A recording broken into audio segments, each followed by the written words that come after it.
Magandang balita sa ating mga kababayang SSS pensioner. Ito'y dahil simula ngayong buwan, tataas na ang inyong pensyon na unang beses mangyayari matapos ang 11 taon.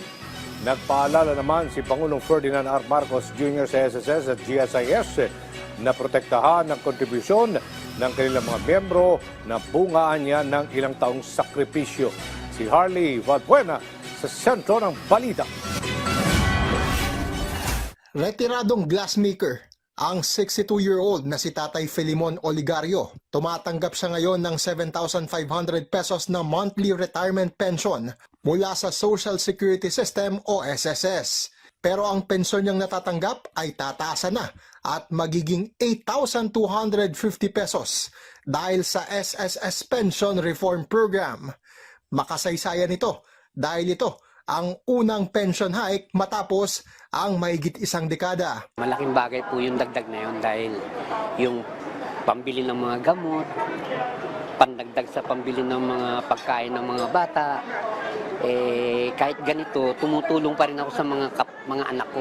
Mismong si Pangulong Ferdinand R. Marcos Jr. ang nanguna sa ceremonial launching ng SSS Pension Reform Program sa SSS Main Office sa Quezon City.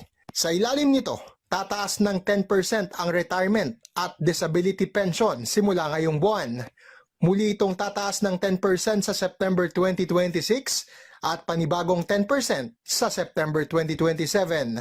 5% naman ang dagdag sa death or survivor pension at panibagong 5% sa September 2027 at September 2028. Kung ang isang retirement pensioner ay tumatanggap ng 2,200 pesos na buwanang pensyon, magiging 2,420 pesos na ito simula ngayong buwan, hanggang sa maging halos 3,000 piso na pagdating ng September 2027. Kung halimbawa naman ay 2,000 pesos ang buwanang survivorship pension, tataas na ito sa 2,100 pesos ngayong Setyembre. Ayon sa Pangulo, halos 93 billion pesos ang pondo para sa dagdag pensyon sa loob ng 3 taon.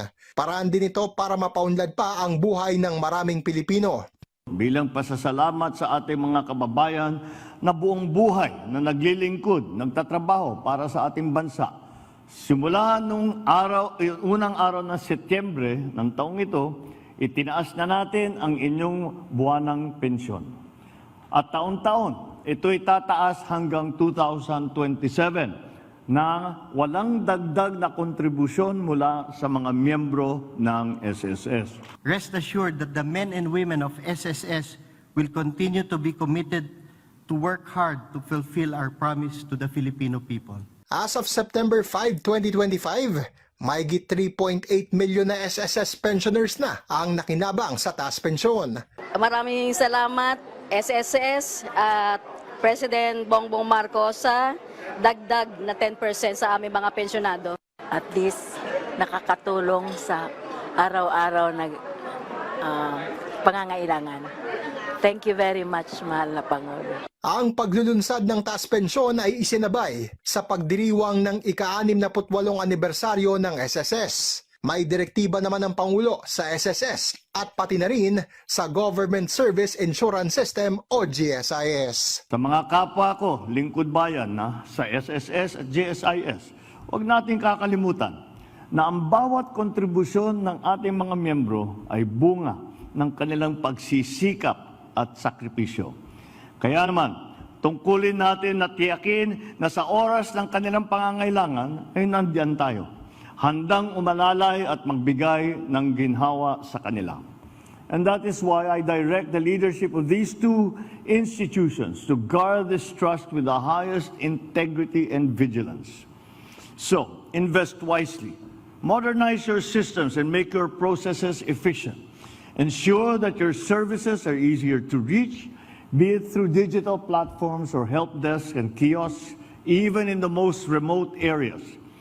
Make sure your services are available whenever the need arises, wherever the need arises. Harley Valbuena para sa Pambansang TV sa Bagong Pilipinas.